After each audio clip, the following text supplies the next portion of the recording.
not only do we have a fantastic agenda for you all, but we have a great group of participants that are joining us as we go, but I wanted to make sure we were responsive and started on time. So welcome everybody. I am going to kick off this session at Edtech Week. By the way, make sure that you check out all the other great things that are happening. But please do put your questions in the chat as we go. We will try to get to as many as possible so that this can be interactive. I probably don't have to tell anybody out there how incredibly interesting, innovative, and in a way surprising it has been to watch the evolution of more potting, microschooling against the backdrop of education technology that's happening today. So if you're just joining us, as I know some folks just came into the meeting, I'm Jeannie Allen. This is the masterclass, Potting and Edtech, or Tech, a Marriage Made in Heaven. And I'm so pleased to introduce you to our guests, our co-collaborators. First and foremost, Siri Fisk, the founder and head of the MESA School, based here in Washington, D.C., which is a microschool. Called a microschool before they were cool, right, Siri? Yeah. Siri has been a strong advocate for experiential learning. She actually has designed, launched, and nourished many programs in public schools, including many in arts and music. That currently are reaching thousands of students in the LA area, but she's here with us in the DC area. After Siri talks a bit about MESA and her work, we're going to hand it off to Therese Bowman.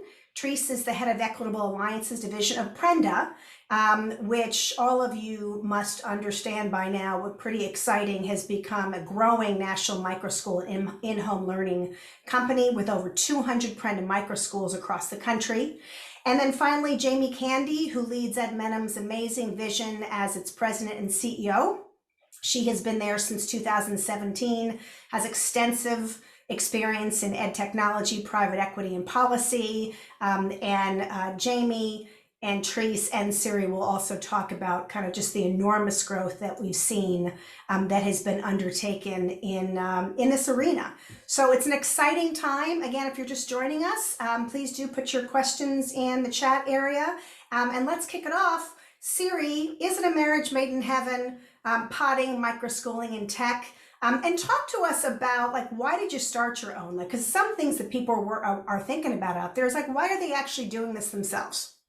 Right. Yeah. So I started my little school 6 years ago, and I had a really unique opportunity where I was given some funding and told, you can design a little program or a school from the ground up, go at it, sky's the limit, whatever you want to do. So my background in education spans public, private, international schools, really interested in curriculum design, and mostly how people learn and the research on how people learn. And so I was in sort of a unique position in that I'd come from these different places, and I raised 5 very different kids, and I looked around and I said, what's missing here on the landscape? What model is not there that the research tells us would be a great way to learn? And so I designed a small school, which when I originally did it, I thought it would be like for lack of a better word, a pod within a school. So a school within a school, and a way to work within maybe a larger public school, but to have a smaller environment. And so in doing that, in doing this sort of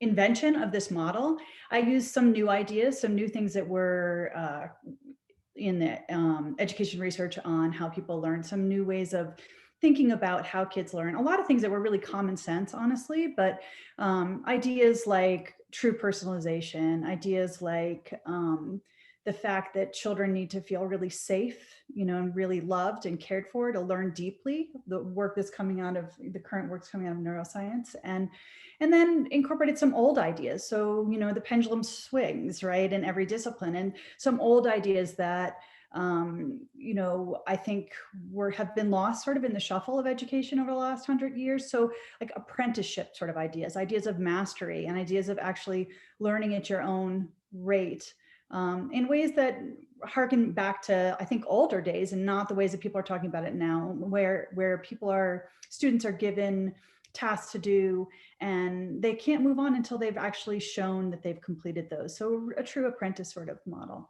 So anyhow, so I started this little school. I had a handful of kids, and the first year of the school, I had a really interesting sort of epiphany. And I was invited to go visit a school in Los Angeles called Ad Astra School.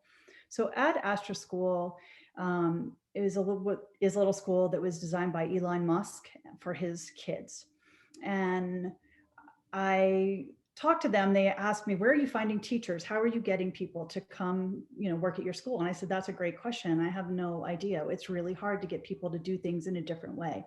So I went out to visit, and I walked into their building expecting to, see lots of fancy equipment and all sorts of, high tech, Elon Musky sorts of things. And it was shocking. It felt like my little school. It felt like the little school that I had started in the outskirts of DC in a gutted hardware store.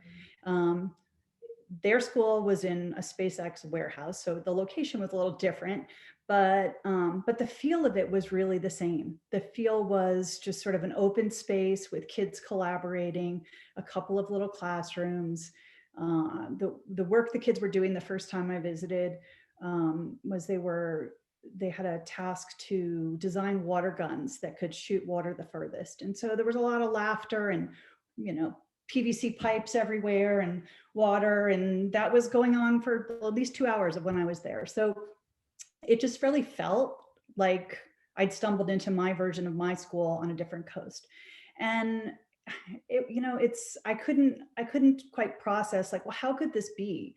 I thought that I had uniquely come up with a lot of ways of putting schools together and a lot of ways of creating this model. And yet here, 3,000 miles away in somebody else's space, somebody with unlimited resources, they'd sort of come up with the same thing. It was this thematic, very small, very child-centered,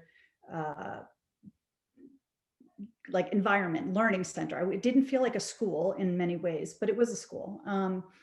So it got me sort of thinking about, I don't know what that phenomenon is, but that, when you name your baby as a name you think that's really unique, and then you head to preschool and half the kids have the same name. Has the same thing. Yeah. So, the collective unconscious or something. So something where it's like, there's something happening here in education where people are taking the research, they're taking what's missing, they're looking at what's worked in the past, and they're starting to put things together in very similar ways. And so this was, like I said, this was 5 years ago. And then, the pandemic has happened, and there's thousands of these pods. And I think there's a lot of the pods won't remain in many ways because they're there as sort of a Band-Aid for people needing childcare and things like that.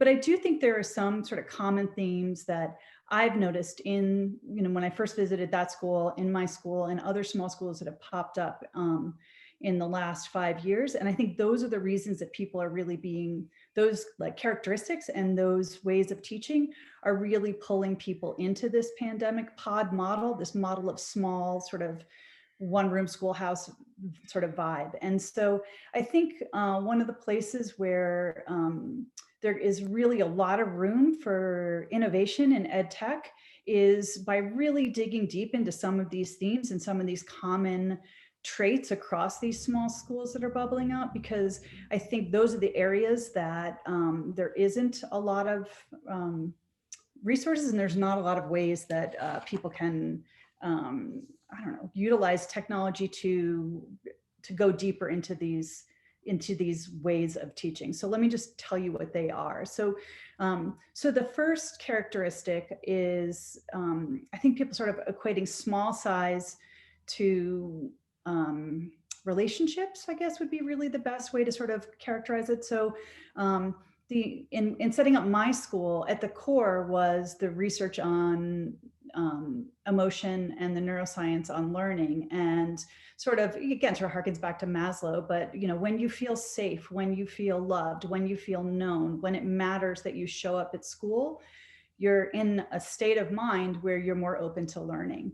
And it's really hard to do that in a giant school of thousands of kids. It's really hard to feel that sense of being known. And, I think that's an area where there should be a lot more help for teachers and schools in setting up environments where kids really feel known. So the small size, I think, is a really important thing, but not just because of numbers and, how many students a teacher can have, but the small size really as the catalyst for building relationships and having children feel comfortable and known. But before you get off that point, you Yeah. said these are areas where tech needs to step up, because Right. in our conversation series, you have been constantly saying, like, I'm looking for X and X didn't exist, so I've got to create my own. How does tech help address what I would describe as social emotional learning challenges and issues? Well, I think, we're sort of, there's a lot of room for innovation here, I think, because what has happened typically in schools is, oh, do you have a social emotional learning curriculum at your school? People are asking that us all the time, like, do you have a curriculum? And we're like, no, because we actually know our kids. If someone's not doing well, we stop everything to sort of check in on them. If two kids are not getting along, we stop everything to navigate that. So we don't need to have sort of top-down lessons on how people should feel and think and behave and relate to each other. We have that small community in which we have those real lived lessons. But I think, not everybody can have a small community of 40 kids. And so I think where there's room for that is really just it's simple to me in many ways. It's creating smaller communities within the larger community. So if tech could sort of facilitate that, in brick and mortar schools, in online schools, but to have cohorts, to have, sort of Harry Potter house system sort of thing, but to have ways in which kids in different ages and different interests all need to either work together or be together or just check in on each other. So I think there's room for that. There's room for that in tech innovation. So the second thing that's common across all of these small schools that were sort of bubbling up before the pandemic, and that was really being pushed, I think, probably 10 years before the pandemic, is this real emphasis on individualization and really creating custom curriculums or plans for each student. And I think EdTech has done a great job of that in many ways, of helping schools and teachers create some different learning paths for kids. But I think there's a lot more that can be done. Right now, a lot of that individualization and a lot of the sort of customization for each kid comes from a particular often very linear curriculum. So students are in a class and they have a whole bunch of lessons that they need to do. And then what's individualized is really the pace at which they do it. It's not necessarily the actual lessons. And so I think there's a lot of room there. I know at our school and a platform that I'm developing just for us to use is a way to sort of cull or crowdsource lessons from all over the place to really target a specific kid. If you have a kid who's really interested in bats and you need to teach a lesson on, I don't know, persuasive writing, something like that, to be able to find a bat lesson for a fourth grader on persuasive writing and be able to sort of cull that and individualize in that way. So there's room, I think, there. So let's do this. I want to come back to some of those and dig in a little bit more of the conversation, and have you bring up that example also about the Chesapeake Bay that we talked about when you were kind of separating learners. But let's come back to that if you don't mind.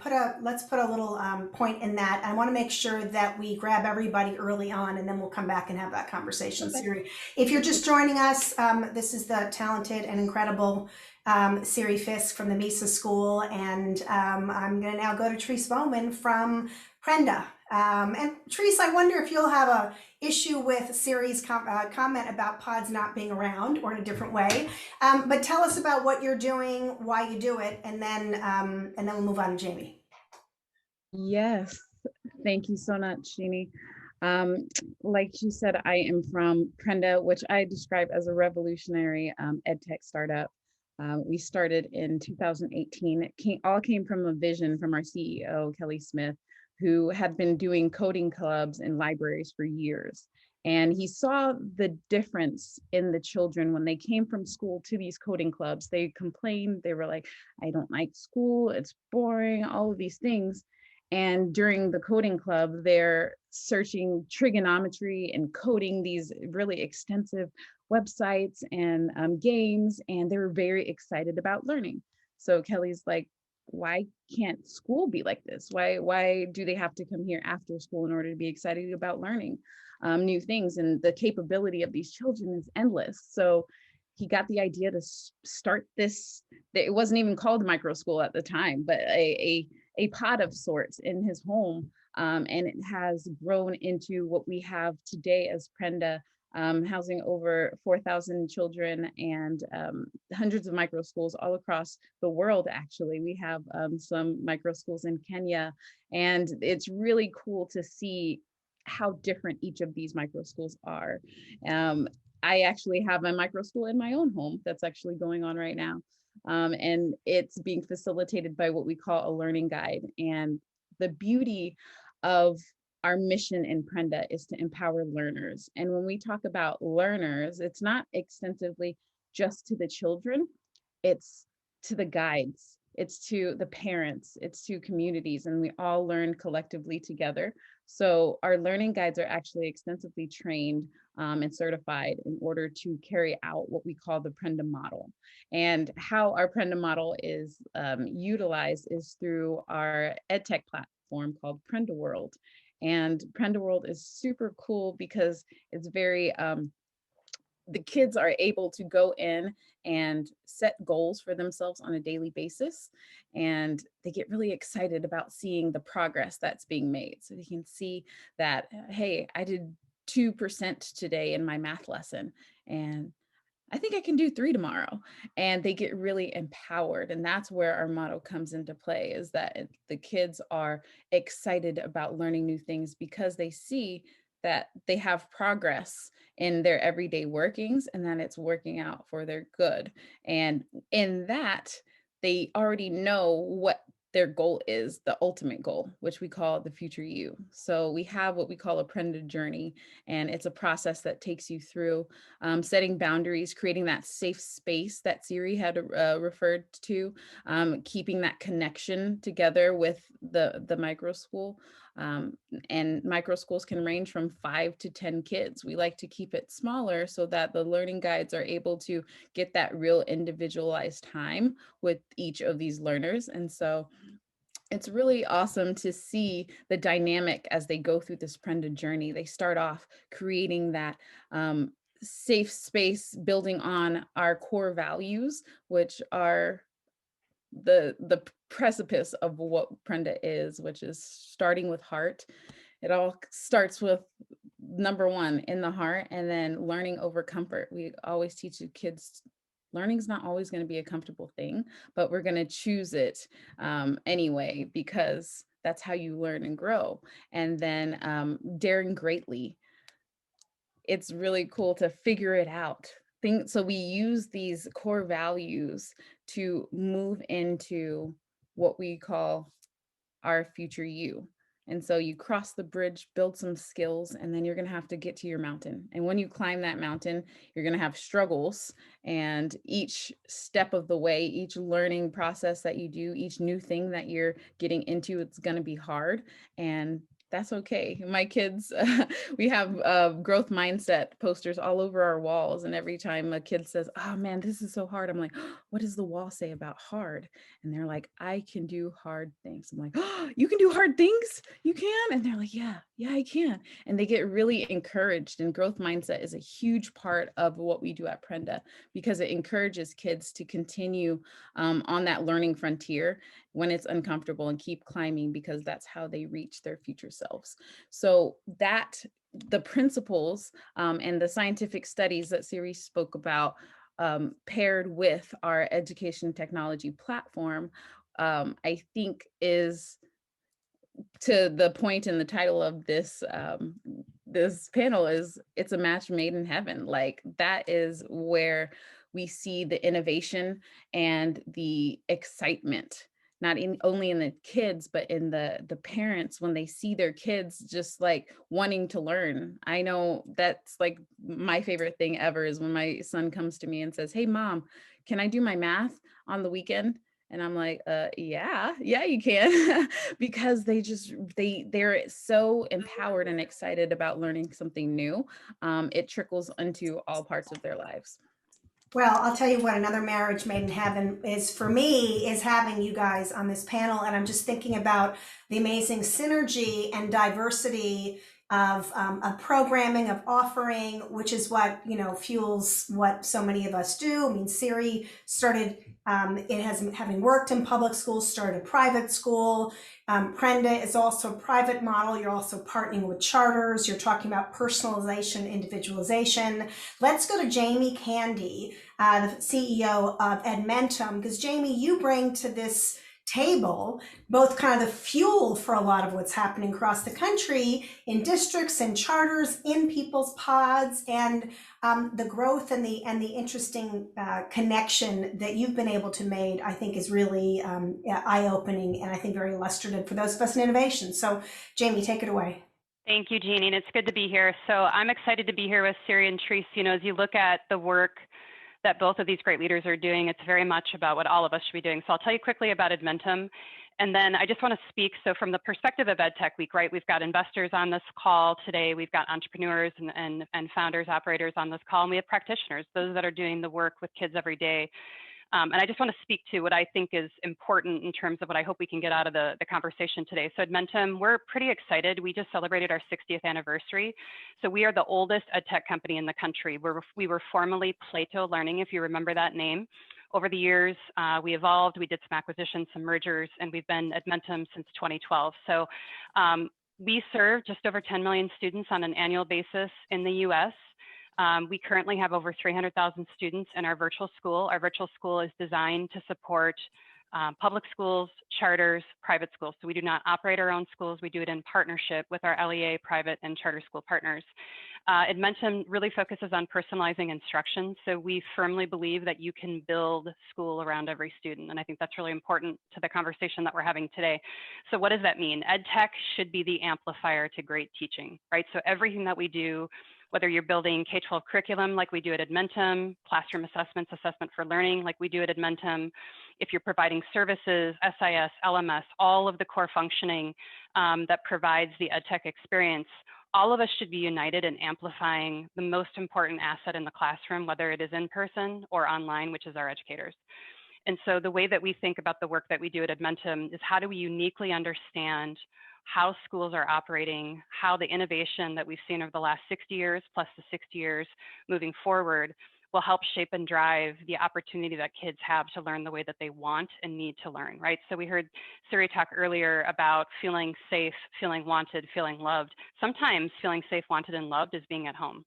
And so as educators, practitioners, investors, operators, we have to think about what did we learn from this pandemic? What are some of the models that have already existed? And then how do we move forward together in creating new models for learning?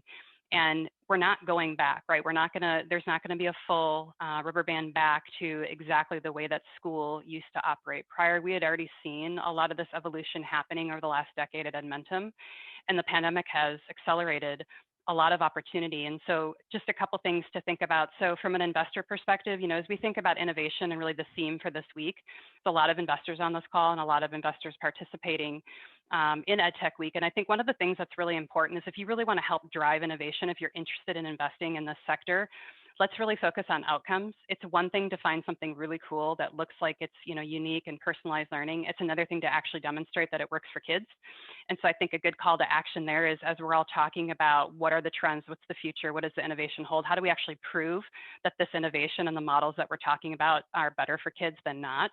I think from an entrepreneur perspective, it's really understanding all of these different unique school models, right? Like really understanding what's happening in classrooms, whether it's a large urban district, whether it's our rural communities that we want and need to serve, or it's a micro school or a pod. There are many families who are going to still consider doing some kind of hybrid learning environment moving forward because they've found that it works for them. And we'll talk more about that, Gina. I know you've got some interesting questions for us there. And then as a practitioner, if you're an educator or an administrator, thinking about how do you embrace this innovation? We know know that so many new different models work. We have to figure out what's going to work for our communities and our students. Let's partner with our communities. Let's think past what used to be the way that we went to school, and let's focus on how we can all come together to do what's most important, which is build school around a student and amplify that teacher. So that's what we're all about at Edmentum. I can tell you that this year has been just tremendous for our team in terms of what we've learned and what we've seen. We have districts, we have LEAs across the country who have figured out how to pod their students.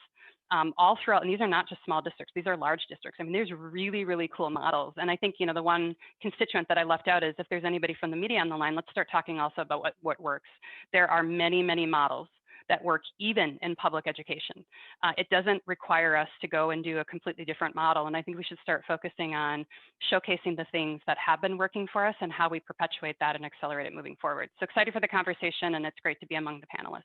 Super, Jamie, thank you. And yeah, talk about efficacy. There's so much research about how little we know about what's even out there. Bart Epstein, some of you know, he's been doing a lot of collating and survey work and finding out that teachers and parents and school districts don't even know some of the tech that's out there, and some of the tech don't know the teachers.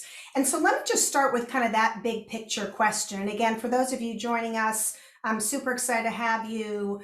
Please put your questions or comments in chat. We'll try to get to them all. So how do we account for a world where there's a potential that someone's going to show up at a traditional public school one day, and then they're going to want to be at a community center or in Teresa's house with 8 or 10 other students for maybe some portion of their schooling?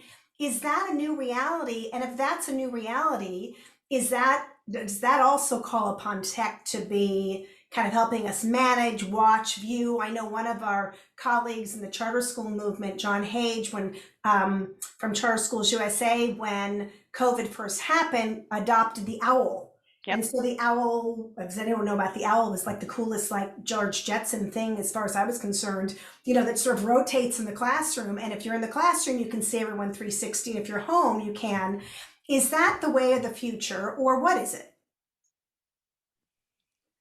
If I can just add just really quickly, what John also did, John is a partner to Edmentum, and I think highly of John, is how quickly Charter Schools USA, they operated close to 100 schools right across the country, pivoted to the mobile classroom. So using the OWL, partnering with education technology companies, figuring out what was going to work for each of their schools, which was different between the various states and communities that they serve. And so I think that was a great example of moving very, very quickly in this idea where 100% of his kids previously were in brick and mortar, were in person. And with the span of a couple of weeks, right, they had come up with a mobile classroom, and it was a really innovative model that has produced exceptional results and engagement for those students across all the CSUSA schools. So I just plug that because I think they did a phenomenal job in terms of how they brought innovative programs and products together to serve their students in a very short period of time. Siri, you were going to jump in there? I mean, I guess I was going to jump into sort of the former part of your question, which I think was about how, you know, how do we sort of keep track of kids? So if a child's going to be in a pod with 9 other kids for a year or two, and then they're going to go into a public school, or they're going to travel with their family, or so all these things that are sort of opening up now that people have sort of lived this other life of being able to travel.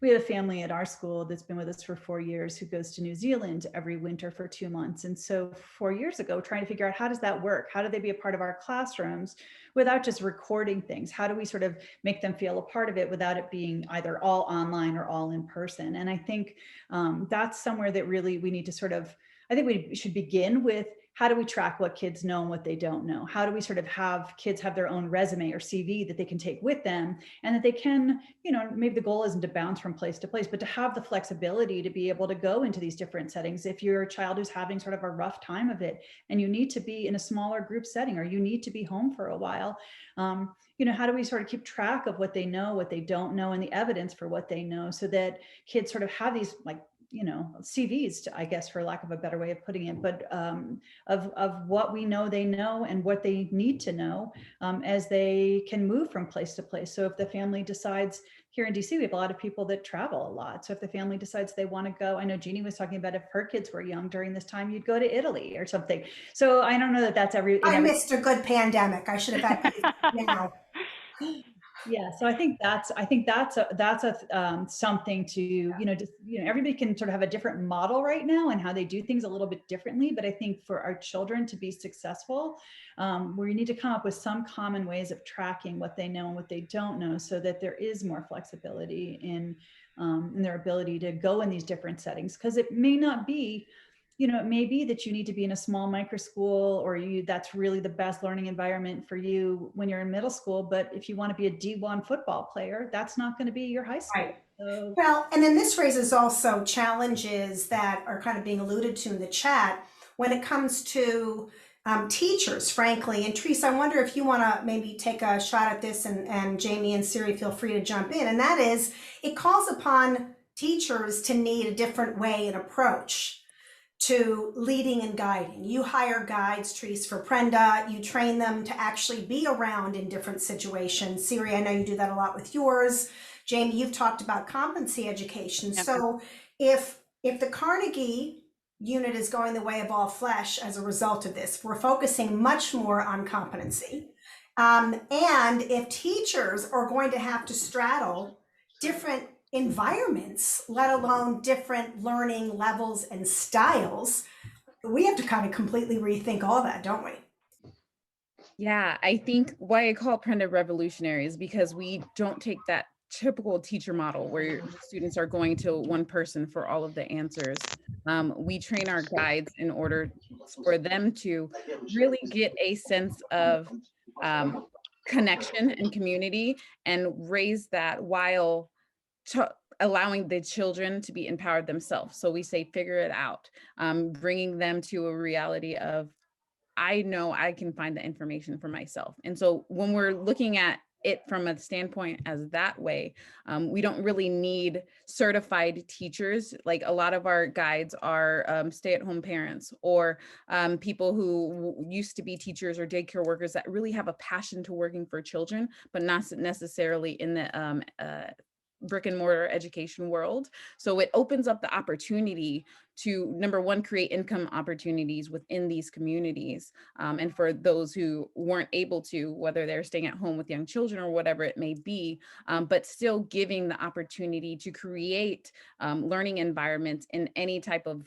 style. We have micro schools in community centers. We have micro schools in commercial buildings. We have micro schools within public schooling. Our model is used within public schooling as well as in homes. So we can really see that education can be placed anywhere. It's just based on the family's needs at the time. So there's a lot of variety that can happen with utilizing a model like ours that really gives the student, the learner, the ownership of their own learning.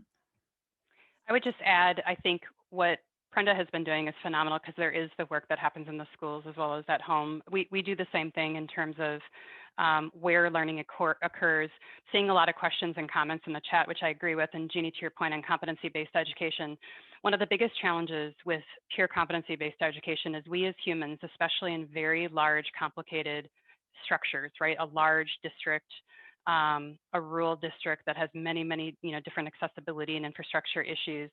We as humans are conditioned for structure, right? There has to be some way that we can manage the expectations that are in front of us. Our jobs have that, right? There's many things we can think of. School is the same thing. And so one of the things that I think is interesting about this specific discussion this week is because many of the people that are on this line are people that can actually do something about that. The way that you allow a more flexible structure is to create more interoperability, seamless integration and connection points between how a child can move through, or a student move through, a competency-based education system. Just saying do it isn't going to achieve that. And the reason why so many great micro schools and pods and different smaller charter and private schools see success is because it is smaller, right? The structure that you must control and produce outcomes is much smaller. Trying to achieve that at scale when you have the size of LAUSD or some of the other large urban public school districts is very, very challenging, right? We can't just say be competency-based and throw out the structure that we have in our schools, because it's almost impossible to achieve results. But as EdTech providers specifically, and learning from some of the partners that we have on the panel today, I think one of the things that we can do better as we move forward with innovation is making the tools, making the system work better together. Because if you can create that seamless experience, a child moving through their K-12 career, going in and out, living in Australia, coming back. This is possible, right? Many other industries and sectors are doing this very effectively. Healthcare is not perfect, but has made significant advancements far faster than education has. We can follow the patterns and the history of what other industries have done to achieve this more flexible system that many of us want for our students. To your point, Jamie, there was also, the comment about structure and versus flexibility. There's some interesting dialogue going on about why. A lot of what we do today was grown out of more traditional education. Why do we need really to track them? And kind of, sort of, for me at least, it's connected. Maybe a stretch for all of you. What are they learning? And how are they learning? So is there going to be this push-pull where we are saying we need to know where your kids are, not just where they are physically, but where they are in the big scheme of things learning-wise? It kind of goes back to the how much flexibility is too much flexibility for models. Is this a new way to introduce or reintroduce a whole different kind of structure, or is that too much of a stretch? I don't think the entire United States education system is going to have a whole new model. I think we're going to have pockets. I think you're going to see a lot of districts that people would not expect to make significant advancements in terms of how they structure school. I just had a conversation last week with the superintendent, top 10 largest school districts in the country, and the conversation was invigorating because all the way from the school board to the administration within that district is talking about new models for learning and the flexibility going into next year that they're going to offer that would be unheard of prior to the pandemic. So I don't think it's going to be a light switch where all of a sudden we're going to have this whole new system we've re-envisioned. I think it'll be a process, but I do think that we're going to see substantial innovation and different structures, even in our largest public school districts, because of what has been accelerated in terms of experiences and just light bulb moments that many of our public school leaders have had. We still have the issue of policy, and Jeannie, you know this better than any of us on this panel, but when we talk about policies and a lot of the comments that are coming in, when we talk about competency-based and seat time, and we talk about how funding follows the student, right, whether we're talking vouchers or otherwise, a lot of what happens in education is almost entirely based on the policies that sit both at the federal and at the state level in terms of what we can and can't do with our students, especially if you're using public dollars to do it. And so maybe the at least interim solution, when you think about it from both a policy and a practice standpoint, that all of your work together speak to, and that a lot of the questions are really aimed at, are there are different models. And this is just the beginning of perhaps expanding and growing those models. Right now, we're calling them micro schools or pods, or Tom Vander Ark also says nano schools. I think we're going to also have to define what that is. It was kind of like, it's kind of like we went virtual, and people like Amy Valentine at Future of Schools said, this isn't virtual learning, this is crisis education, Yep. right? So to a large extent, there is, there's some definitions, but how do you, if this is a harbinger of things to come in education, which don't allow us necessarily, and maybe it's okay to go so far. We're still not at fund families exclusively, unfortunately. How do you grow all of these if it's difficult to find teachers, people to start them? Therese, there was a question earlier also about, can anyone start one? Do you put them to work? There's a pool of human capital that's going to challenge whether and how pods can get created, whether there's tech or not. Yeah, to speak to the structure portion of how anyone can actually utilize our model. As we said, we have extensive training and certifications. So essentially anyone with a clear background can become a guide if they have that experience with the children. And the structure of being a guide is to just facilitate the learning of the student. So we start off our day with connection, and then we conquer the day with our state standards, math and reading and writing, and then we collaborate together, have the kids come together and do hands-on learning, practice leadership, communication skills, and then create. So and at the end of the day, they're celebrating their struggles and their successes. And so all of that model that they're used to doing every day is going to facilitate the empowered learner. But we want to scale that on a larger scale. So Prenda's mission is to have Prenda's goal is to have sustainable public funding in all 50 states. And so anyone can utilize this model and it be from public funds. And those that cannot, I saw a question in the chat about equity. I actually am the manager of our Equitable Alliances division. And our whole entire mission is to make sure that this model can be utilized for every student. And any limitations that stand in their way, we use philanthropy in order to fill that gap and make sure that every student can utilize and have a choice in what model that they use. Because if they see this as an opportunity, they should be able to use it.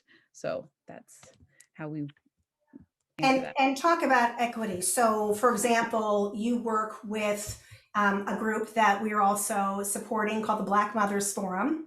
And Janelle Wood is the founder. And she put together pods for students who wouldn't normally be able to afford to come buy into your private pay model, because people should know out there, you can do a private pay model, you can go through your district, and if they happen to be working with an Edmentum or creating their own pod, great, you go to private school. And so you start with philanthropy, but at the same time, you're partnering with charter schools who are also making it possible. Only in some states, though, talk about policy, can charter schools actually help support pods? Talk a little bit about that model, because it's what allows Janelle Woods at Black Mothers Forum to serve primarily low-income and disadvantaged parents. Who also, I want to hear from everybody, are you hearing and seeing a cry for that?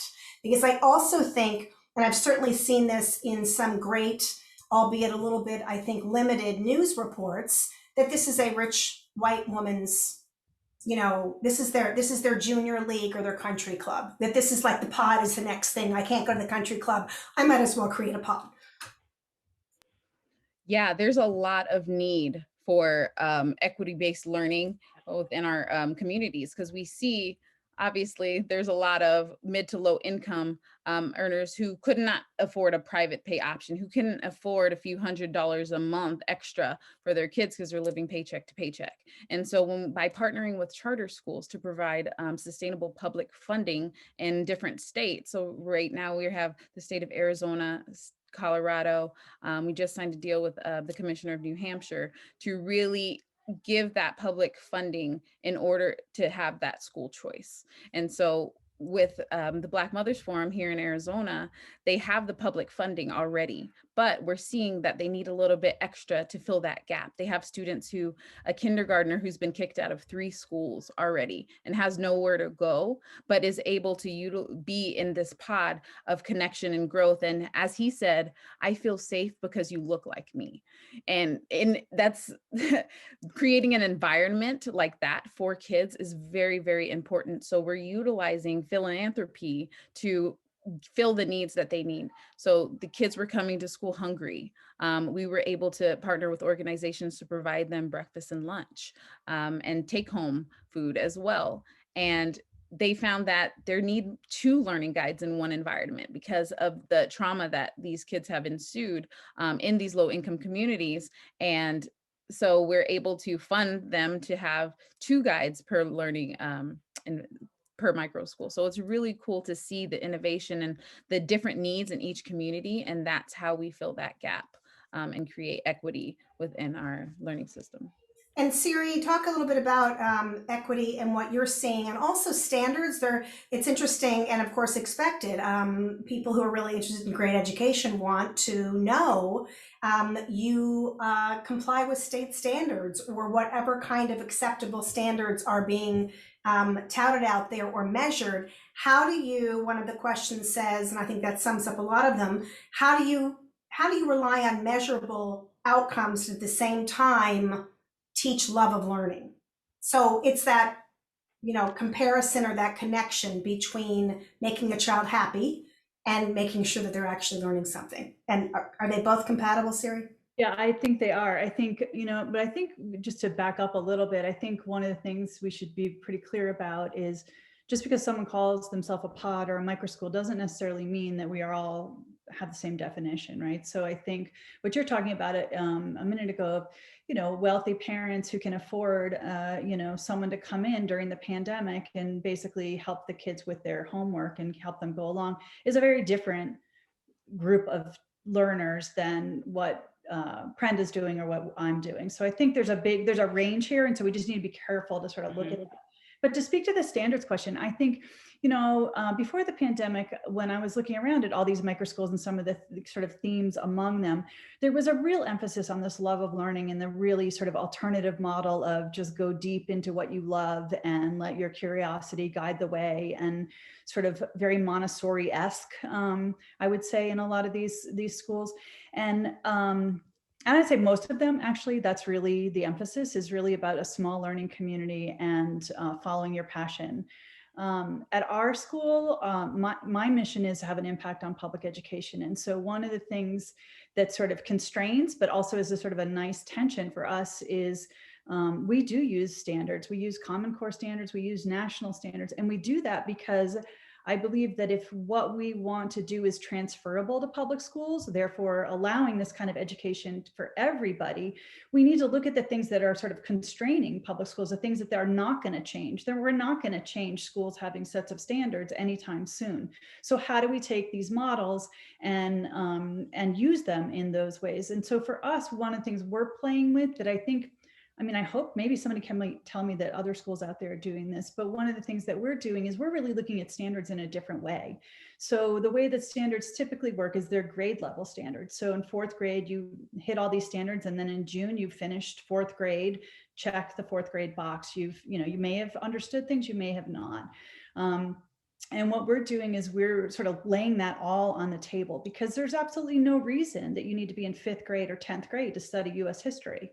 If you're interested in US history in the middle of a pandemic, or, there's an election happening, but you're in 4th grade or 8th grade, why can't you be studying that, but getting credit for 5th grade or 8th grade?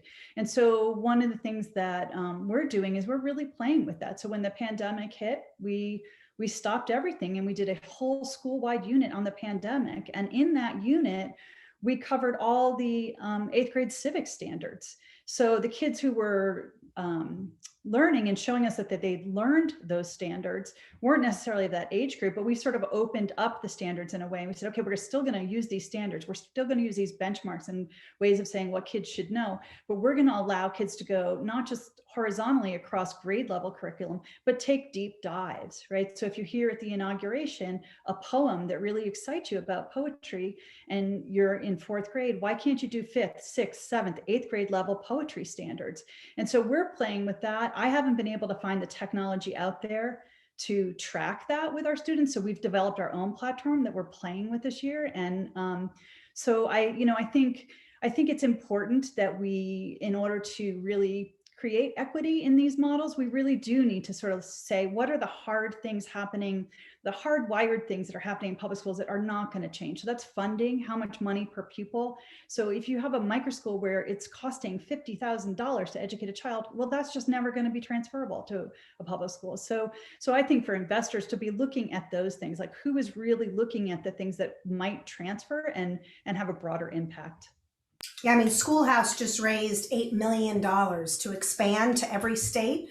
And the purpose of that fundraise was to ensure that they were reaching parents and families who couldn't pay, because there is apparently this interest. As you said, your environment is incredibly diverse as well. And I think that the questions that our innovators, our investors, our teachers, and those in the chat are raising are also kind of, to me, and I'm just going to put this as a challenge, no one really has to answer this, but I wanted everyone to think about it. You're trying to put the burden of proof on new innovations. Let's go ahead and push back on the traditional district that isn't even, while they claim to measure education, isn't delivering in terms of result that gets more than, let's say, 30% of kids proficient at any given time. Like, why aren't we celebrating and elevating this notion of, hey, let's try that and see what works and do it again? The burden of proof should, I think, be back on the other one. So Jamie, talk about the asynchronous excuse me, the synchronous versus asynchronous delivery issue. There's a question about that. What's the best combination, if you will, and the best way to measure that as well? Yeah, the way that we focus on asynchronous versus synchronous, every student, regardless of level, can have a certain amount of asynchronous, right? So agency, exploration, project-based learning, it's all very good and healthy, and you should be starting that at a very young age with our kindergartners. But there's a caregiving aspect, right, to a child in the K3, K4 age group. So as we progress through the curriculum and instructional services that we provide, there's quite a bit of asynchronous learning. So think of your DOK levels 1 and 2, think of introducing concepts and doing that through really engaging online curriculum. And then as people have asked, like, how do you pod in virtual education or online education? And I 100% agree with what Amy Valentine said. Like, crisis remote learning is very different than the best practices in virtual and online learning. And we've been doing virtual podding through our virtual school services for a long time, years and years and years, way before the pandemic hit us. And what it looks like is there are portions of your curriculum where you're learning on your own, you're engaging, you're doing project-based learning. And then we offer families a whole catalog of different things that you can do throughout the day. But the difference is you're not forced to do that with one teacher and 2 or 3 specialists if you're in elementary school, which is typically, if you're lucky, you've got 3 specialists. You're doing it with your homeroom teacher, who's your single source of contact. And then we bring in state certified and master teachers in virtual education to cover crafting, to cover some STEM courses, to do coding, support parents, because our parents especially want to understand. Going back to Teresa's comment, we firmly believe in learning guides. We think it's one of the most important things you can do, especially for younger learners, is to have a learning guide who's also trained and supported, right? So what I want to say, though, to Siri's point is, standards are important. We need a benchmark, and I'm not going to argue whether Common Core or other state standards. That's not what this is about, but it's how do we benchmark? Where I think people get really upset and hung up on we're just teaching to the standards is that if you force the model into a classroom of 30 to 35 kids, which is most of our public school classrooms, and you've got those learners learning very, very different. A third will be, by and large, on grade level. 2/3 will be somewhere between drastically behind and accelerated based on what they should be learning. The challenge that we have is, what do we do about the 2/3, right? And how do we use some of the models that we know really work effectively in the micro schools, in the pods, and in virtual education, bring that more into the brick and mortar classrooms if families are choosing to do that. That's the first piece. So I think a combination of synchronous and asynchronous is very, very important from kindergarten all the way up as we get into higher education. We're all doing that as you go to your college, your master's, and your PhD programs. And then the other piece of this is, and especially with the stimulus funding, I think one of the other things you're going to see really help, especially for those communities, when we go back to that equity piece, is bringing in community-based partnerships, right? So what Prenda's doing, what other groups are doing, Big Brothers Big Sisters, the Y, there's a lot of community-based partnerships that are going into both charter schools and districts and saying, how do we do this together where we can have more people focus on what these kids need, especially in communities where these students are underserved. And we're seeing a lot more of that happen right now for summer school planning and into next year. And I think that's a very positive trend as it relates to equity.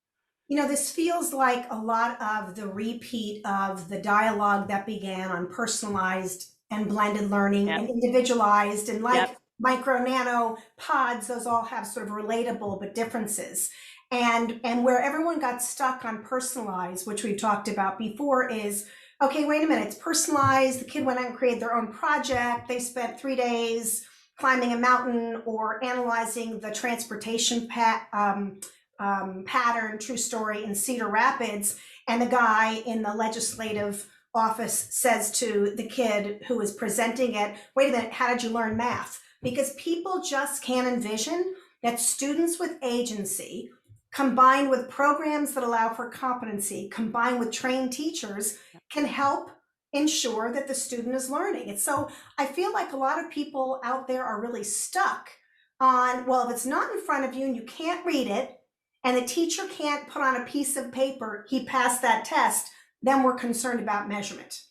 And that's kind of concerning, because if all these innovators out there who are attending this fabulous Edtech Week can't get over who's telling me it works and who doesn't, then we have a problem, right? That's where the tension comes. And I mean that facetiously, folks. I know everyone's interested in solving it, but to what extent Do we have to do that? I mean, Andrew Brummett says, so the whole school studies ancient history, literature, then medieval, similarly biology, physics, chemistry. If it can be rotated by topic, you do it. So kids can learn together, which can be rewarding. So it's kind of iterative. It's part of the problem here is we can't get our arms around iterative.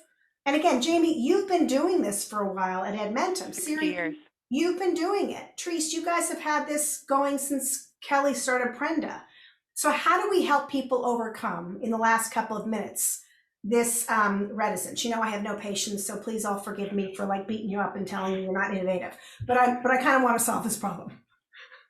Yeah, that's like the biggest thing that we've seen from like partners, and like where's the proof? Where's the data? Like, how do we know that students are learning? And what we're seeing within our model is a lot of it is off of the paper, off of the computer. It's more so in hands-on, in-depth learning. And so we have to, I guess, figure out a way to track that learning progress, or back up and open our minds to, like you're saying, Jeannie, to think of learning in a different way. So we benchmark our children. Our students our programs are state standards aligned, and we're moving towards proof, right? Obviously, we've been in since 2018, so there's not as much proof as needed. So we're open to give proof and show that, hey, these kids can still learn, even if they're on these specific state standard aligned program only 2 hours out of the day. And everything else is hands-on. So it's like, we're going to show proof, but then also open to more innovation and say, hey, this is not the only way this can be done. There are different ways of learning that people can be sufficient and competent within. I'll just quickly say, I don't think it's a trade-off. It's one or the other. I think you can absolutely have innovation and engagement and love and whole child and all of the things that we want for our kids, and still have accountability and still show proof. And you have to have a benchmark. And one of the reasons that I so firmly believe in that is because those students who are sitting in underserved communities that have a whole variety of challenges, in the absence of a benchmark, take here where I'm sitting in Minnesota, we have the greatest achievement gap in the United States. In the absence of being able to see what is happening, what will we do about it? And so I don't think it's a trade-off where we, have measurement and accountability, or we have beautiful competency, flexibility, everybody just learning like in harmony. I don't think that they're a trade-off. I think you can do both. And I think it's just being very thoughtful on what models work. And again, going back to how do we take 30 kids sitting in a classroom and figure out how to build a learning experience around each one of those students. And I think the people that are on this call today have a lot of exciting and brilliant ideas on how you do that. Great. Siri, last thoughts about that for you? I agree with Jamie. I think we need to have, unless it's sort of a free for all, and we can assure equity in education, we need to have benchmarks. We need to have ways that we know that kids are learning. I think the tension you talk about, Jeannie, is eliminated when you open it up to say, what is it that you need kids to learn by the time they finish high school? What is it that they need in the course of their education? And then how do we deliver it? Not you have to have, Greek mythology this year because you're in 6th grade and therefore that's the only year you can have that, but to open it up and allow those paths to be driven by students' interest and by teachers' interests and by events happening in the world. But also, like I said earlier, keep track of that and say, okay, this child has learned an awful lot about poetry and they're at 10th grade level. They haven't done this aspect of their English, so maybe we'll circle back to that with them. But so to keep track of it and to have these standards and to have common assessments that you use for those standards, so we can say the kids are learning and we can point to that. But how you do that, the path you take, how it's driven by the interest of whom and what context it's in, I think there's a lot of wiggle room, and we don't use that. We are very lockstep. Everybody in this district they're all going to do this at the same time, So I think that's where there's room to change and grow. I think that's a great point. And then let's finally just, this is something that came up in our discussion. And thank you all for filling out the poll, except for those who are very unsatisfied. I want to talk to you.